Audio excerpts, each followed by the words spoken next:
जय भवानी, जय जिजाऊ, जय शिवराय, जय शंभूराजे, जय भीम आणि जय लहुजी. तर आज आहे बाबासाहेबांची जयंती. आज आहे जयंती बाबासाहेबांची.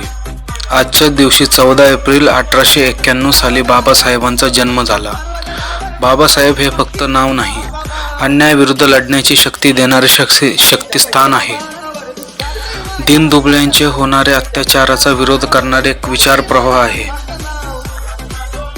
आपल्या शाळेच्या वर्गाबाहेर शिकणारे, आपल्याला शिक्षणाचं महत्त्व समजून सांगणारे प्रेरणा आहे. बाबासाहेब हे भारतरत्न डॉक्टर बाबासाहेब आंबेडकर आहेत.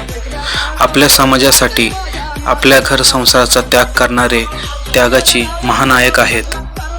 बाबासाहेबांचे मूळ तत्व शिका, संघटित व्हा आणि संघर्ष करा. बाबासाहेब एक जागतिक वकील, एक समाजसुधारक आणि प्रथम क्रमांकाचे दर्जाचे विद्वान होते. भारतीय घटनेचे शिल्पकार होते. पहिली बाबासाहेबांची जयंती ही थोर समाजसुधारक सदाशिव रणपिसे यांनी केली होती. तो दिवस होता 14 एप्रिल 1928. जनार्दन सदाशिव रणपिसे जुन्या काळातील एक थोर सामाजिक कार्यकर्ते. जनार्दन सदाशिव रणपिसे यांचा जन्म सासवड येथे 14 ऑगस्ट 1898 मध्ये झाला. ज्या काळात शिक्षणाची सोय व सवलती उपलब्ध नव्हत्या, त्या काळात पुणे जिल्ह्यातील दलित समाजातील ते पहिले मॅट्रिक्युलेट झाले. यातच त्यांचा मोठेपणा आहे. मॅट्रिकची परीक्षा उत्तीर्ण झाल्यावर त्यांनी पुण्याच्या फर्ग्युसन कॉलेजमध्ये 2 वर्ष अभ्यास केला. 1918 ते 21 साली यांनी सन्मार्गदर्शक मंडळाची स्थापना करून सामाजिक सभा, संमेलन, मौलिक व्याख्याने, नाटके, प्रौढांकरता रात्रीचे वर्ग चालवले. सोबतच व्यायामशाळा काढून तरुण सुशिक्षितांमध्ये नवचैतन्य निर्माण केले. चळवळींची आणि परिवर्तनाची भूमी म्हणून ओळखले जाणाऱ्या पुण्यात भारतरत्न डॉक्टर बाबासाहेब आंबेडकरांचा पहिला जन्मोत्सव साजरा करण्यात आला. डॉक्टर बाबासाहेब आंबेडकर यांचा सर्वप्रथम जयंती ही पुणे शहरात 14 एप्रिल 1928 रोजी थोर सामाजिक कार्यकर्ते जनार्दन सदाशिव रणपिसे यांनी साजरा केली होती. यामुळे तो जन्मदिवसाचे म्हणजेच भीम जन्मोत्सवाचे समारंभाचे ते शिल्पकार ठरले. ही प्रथा त्यांनी सुरू केली. खडकीच्या पत्र विभागात दलित मंडळाचे अध्यक्ष असताना जयंतीचे औचित्य साधत त्यांनी डॉक्टर बाबासाहेब आंबेडकरांची प्रतिमा चक्क हत्तीच्या अंबारीत ठेवली होती.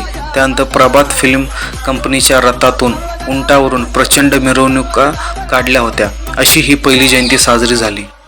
बाबासाहेबांची जयंती फक्त मोठमोठे बॅनर लावून, त्या बॅनरच्या खाली आपले फोटो लावून, त्यांच्या प्रतिमेसमोर DJ लावून, फटाके फोडून, दारू पिऊन, नाचून आणि फक्त हातात निळा झेंडा घेऊन अशा प्रकारे सगळीकडे जयंती साजरी करून चालणार नाही.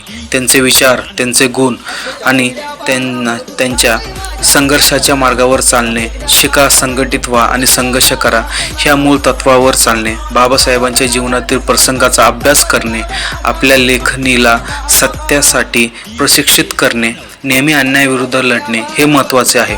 म्हणून फक्त DJ लावून नाचणे हे जयंती साजरी करणे नाही. ह्या दिवशी बाबासाहेबांच्या जीवनाचा अभ्यास करणे, त्यांचे अनेक लेख आहेत, ते लेखाचं वाचन करणे आणि ही खरी आदरांजली असेल बाबासाहेबांना. माझ्या विचारांनी हे लेख कोणीही बघणार नाही आणि कोणीही वाचणार नाही किंवा कोणी ऐकणार नाही. सत्य नेहमी कडू असते हे ऐकण्यासाठी आपल्याला सत्य पचवण्याची काळजीच पाहिजे असते. खरंच बाबासाहेब आंबेडकर एक व्यक्ती नसून आपल्या समाजाला एक चांगली शिकवण देणारे युगप्रवर्तक, महानायक, क्रांतीसूर्य, बोधिसत्व, भारतीय घटनेचे शिल्पकार होते. खरंच या गोष्टीचा विचार करूनच बाबासाहेब यांची जयंती साजरी करावी. जय भवानी, जय जिजाऊ, जय शिवराय, जय शंभूराजे, जय भीम, जय लहुजी, जय महाराष्ट्र.